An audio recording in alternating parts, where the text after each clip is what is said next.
Hello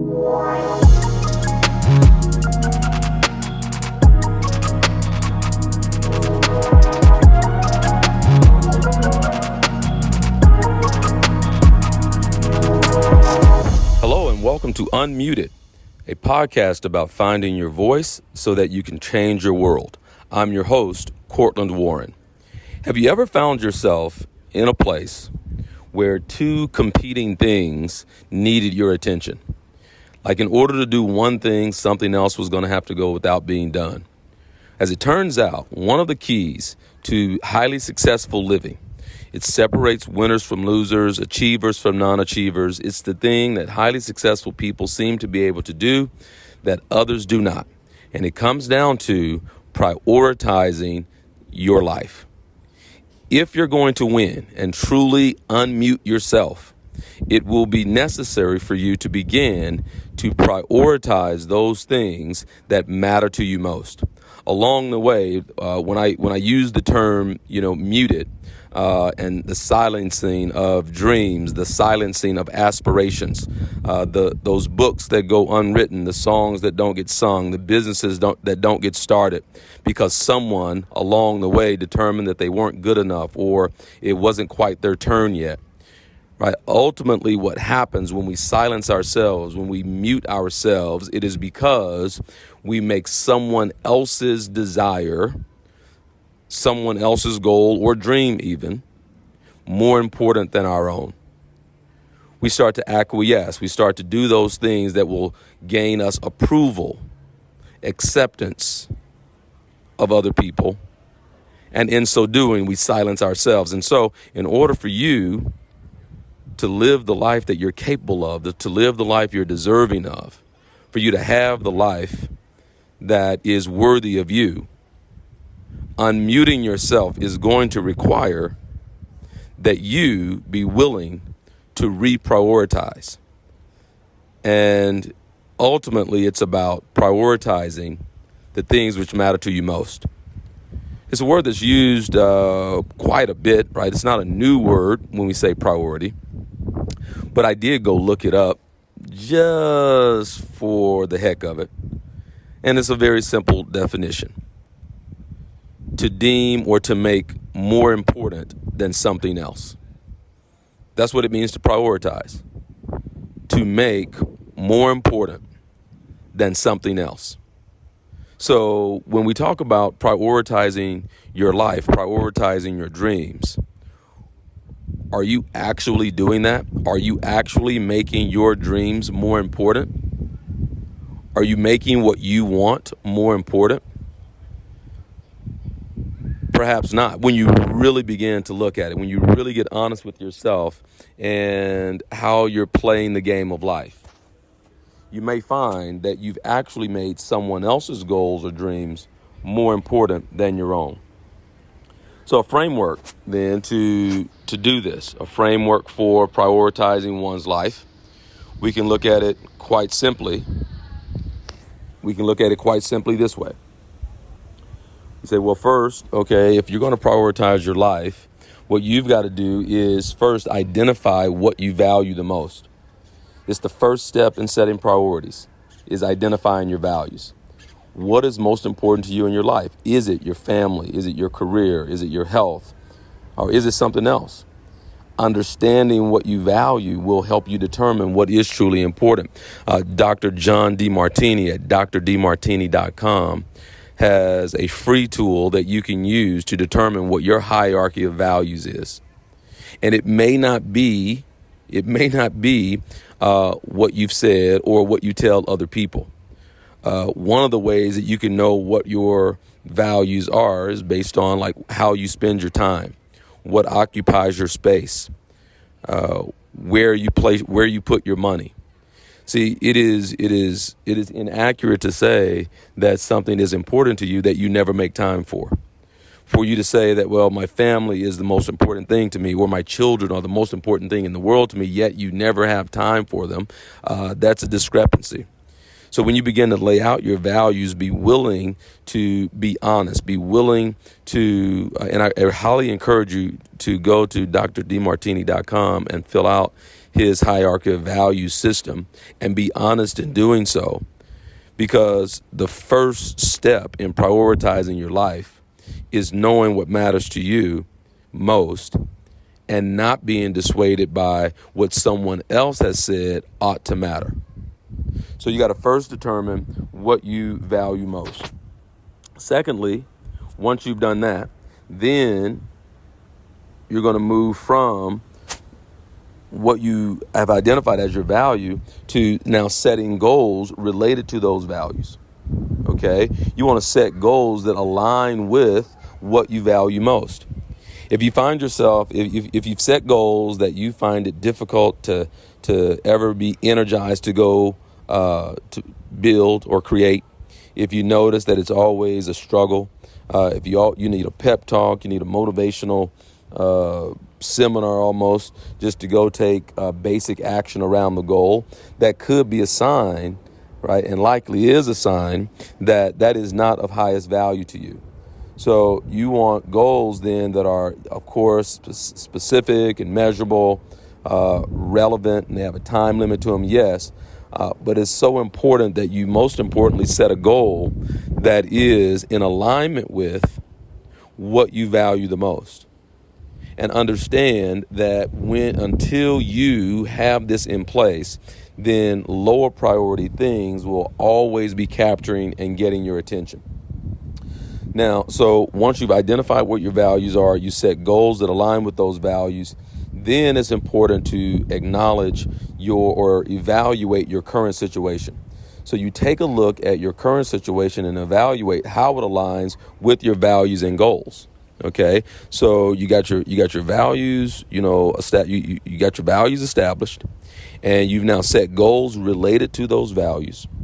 Then what you want to do is you're going to look in your life and see how your life currently meshes with or aligns, how your current situation aligns or doesn't align with the things that are important to you.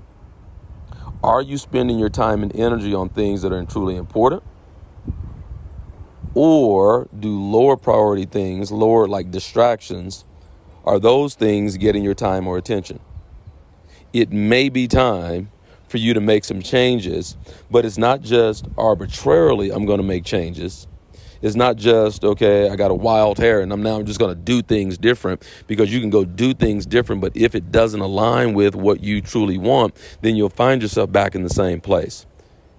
So the starting place of you truly achieving greatness is to note what is of most value to you and recognize that no two people have the same values alignment. Okay, so I value highly golf. I love to play it. I have a lot of people in my life and world who don't get that boring game. It takes too long. It's too hot. It's too difficult. How can you watch this?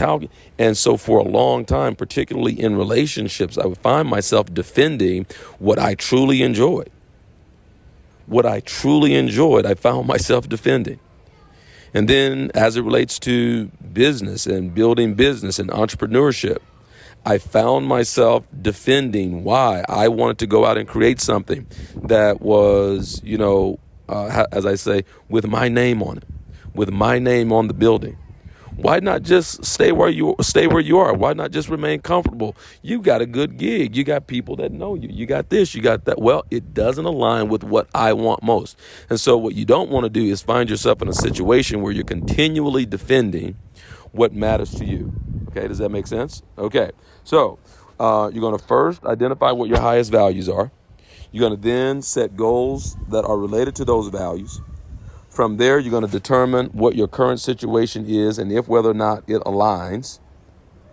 Then you're going to take the goals that you've set and prioritize those. Which of those goals are most important to you? Once you've set your goals, you want to prioritize them based on their importance and their urgency. Use a system that works for you. It could be a to-do list. It could be a matrix that categorizes tasks based on their importance and urgency. So a lot of times things are important, but it's not urgent. And other times you may have something that's, it may be deemed urgent, but not important. Still yet, though, you want to find yourself working on those things that are important and urgent, like related to your value system. See, what happens when you are not sure about what it is that you want, then other people's desires tend to take your attention. When you're not sure about where you're headed, then you get driven by someone else. So this is why it's so important that you have this awareness. And then once that's complete, you'll be able to set goals and prioritize your goals prioritize your goals in terms of their level of importance. Okay, so whether it's a to-do list or you use a time-sensitive and urgency matrix, that can work as well. Once you've done that, now we move into making a plan. See, I'm not, so a lot of people, will say, well, you don't need a plan. No, you need a plan. Okay. But it's just that when people get bogged down into the planning, now that goes back to what we were speaking about last week with the difference between motion and action. So you can get bogged down into the development of a plan and you never take off. So now though, okay, this is a little bit different. So what you want to do, and excuse the wind in the background. Hopefully that's not too distracting.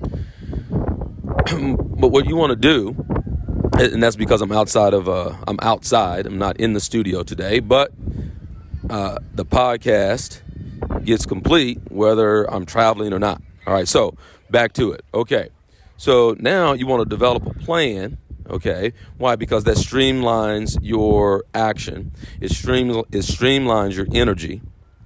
And we know that the universe does not like waste. So we put a plan in place, a strategy in place. And very important note, when you're developing that plan, in developing the plan, allow yourself to future pace, look into the future and identify some of the challenges and obstacles that may come up. And also incorporate what you'll do if it does. Does that make sense? So what are some of the challenges that could come up?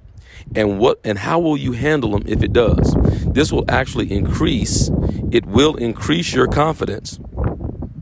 Why? Because you've already looked down the road and saw some potential obstacles. And in evaluating those obstacles, you already have a strategy or an approach if it comes up. It likely won't come up, but your confidence is increased because you have a strategy in place that looks at both the upside and the downside. Okay, so too often what's happening when people are developing plans, they put plans in place that only paints a rosy picture. It only paints a picture of everything going according to that plan. It paints a picture of no obstacles if everything goes perfect. And so as a result of that, when things don't go perfectly, then now we're knocked off course, perhaps even discouraged or disappointed because it didn't go exact and true. So what you can do to build your confidence is when you put your plan together, actually foresee some of the challenges that could arise, some of the obstacles that could come up, and even before they do, how will you handle it if it does? Okay, I hope that makes sense. I kind of went off on a tangent there, but now I am back. Okay, so let's look at the framework again for how we prioritize. Number one, you identify your values. Number two, you set goals that are in alignment with the values. Number three, you're going to evaluate your current situation and determine what changes need to be made. You're going to then prioritize your goals based on their level of importance. You're going to then make a plan of those prioritized goals, break those goals down into smaller, achievable steps, and create a timeline for its completion.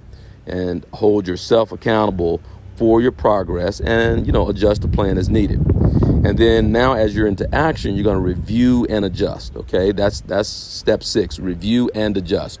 What we know is that it won't be exact. It won't go perfect. It will not unfold exactly the way you see it.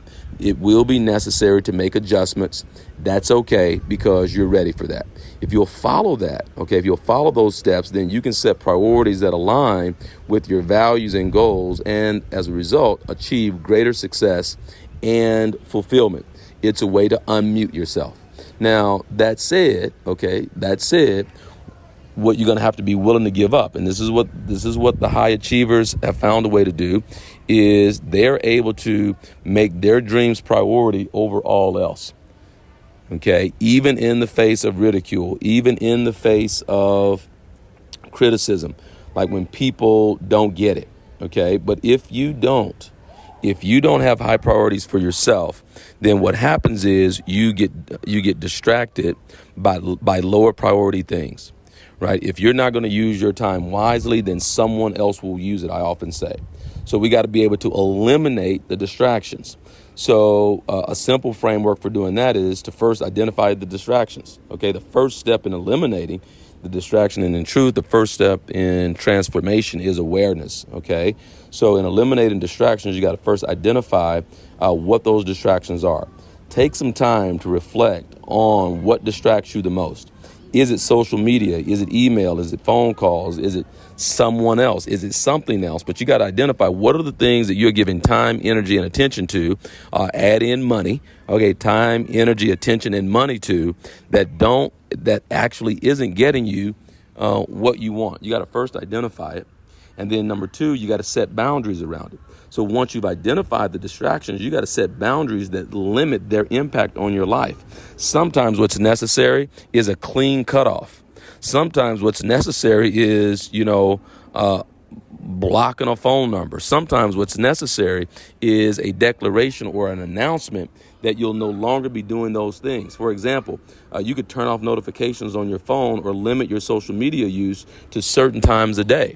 It's uncomfortable in the beginning, but if you replace that time with things that matter to you most, if you replace it with higher priority things, then you'll find yourself getting more done. And if you can withstand the temporary discomfort, then you'll find yourself more effectively living a life that matters. And isn't that ultimately what we want? Okay, so you're going to first identify the distractions, then two, set the boundaries.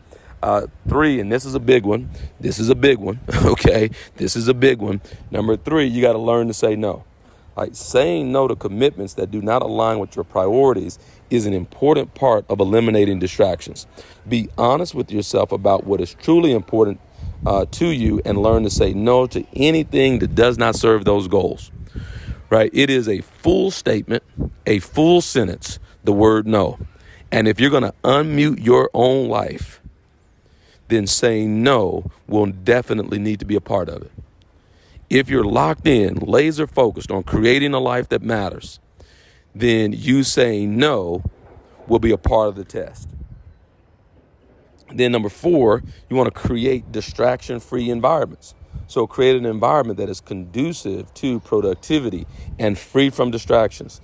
This could mean working in a quiet space. It could mean, using noise-canceling headphones or turning off your phone during certain times of the day, or particularly the iPhone feature of Do Not Disturb, and lock it in. What I tend to do is I'll lock it in at 45-minute increments, okay? It's like, all right, no music, no phone, no notifications, no anything for the next 45. Let's see what I can get done in the next 45 minutes, and I'll do that throughout the course of the day. Okay, so, and then also, just because my phone rings or I get a notification, I am not required to answer the phone, nor do I feel obligated to immediately respond. I'm moving into this. This is a new practice. It's a new habit for me, but as I study highly successful people and I look at what are the things that they do differently than I do, one of the big ones is how they control their environment, and how they can control their space. Another key to eliminating distractions and being able to stay focused for longer periods of time is a practice of, mindfulness or meditation. It is the practice of being present in the moment, and it's like fully engaging in what you're doing. By practicing mindfulness, you train your mind to focus on what is important and to eliminate distractions. And then it comes back to you got to hold yourself accountable. It's great to have accountability partners, yes. Okay, but what if your accountability partner falls off? What if your accountability partner decides that they no longer want the dream, the goal, or the aspiration? Then what? So I'm about being in a network of people, of like-minded individuals, but not to the point that I rely on them. Not to the point that, my success or failure hinges on it, okay? So you want to make sure that you have a relationship with yourself where you are accountable to you. You want to have the type of relationship with yourself where you are accountable to you for the outcomes that you ultimately want, for the things that you truly desire to achieve. Highly successful people, they do this. They prioritize their life. And a recent discovery for me, and one of the reasons why I'm sharing it with you, is, being highly successful in any area, in family, in business, in health, it's not hard. That's why when you read the books or you listen to the audios, you listen to the podcast, and plug here, if you haven't subscribed to my YouTube channel and my podcast, and you're getting value here, please do so. I promise to only provide content that is of service and of value to you. So if you haven't, go ahead and subscribe. But it's not. That's why when you read the books, you listen to the podcast, where oftentimes, in the number of books that I've read, I remember so often being disappointed because I wanted it to be more than that. I wanted it to be harder. I wanted it to be more difficult. I wanted it to be, I wanted the key or the secret to be more difficult than that. Because of course I can do this. Well, of course I can. I wanted it to be harder, but the truth is, it's not hard. It just requires discipline. It requires prioritization. And to the extent that you do not prioritize your own life and goals, then you get leftovers. And so rather than settling for the crumbs, this is how you eat from the main table. You eat at the main table rather than settle for the crumbs. And you do that by prioritizing your life. If you haven't done that, if this is a new practice for you, then there will be some adjustments. There will be some discomfort. You may take some people by surprise. You'll have some people who will wonder, what the hell are you doing? But they'll eventually adjust, or that relationship will dissolve. What will more likely happen is, as you stay focused, as you stay centered, as you stay disciplined, then that criticism becomes applause because you did the thing that seemed impossible to do. You rewrote your story. You rewrote your life. And in so doing, you created a life that matters. I hope that helps. If it does, don't keep this a secret. Let someone know that this podcast does exist. We are the Monday just after Father's Day, and so happy Father's Day. And it also happens to be Juneteenth, a celebration of when America finally got a clue that slavery wasn't okay. So happy Juneteenth, happy Father's Day.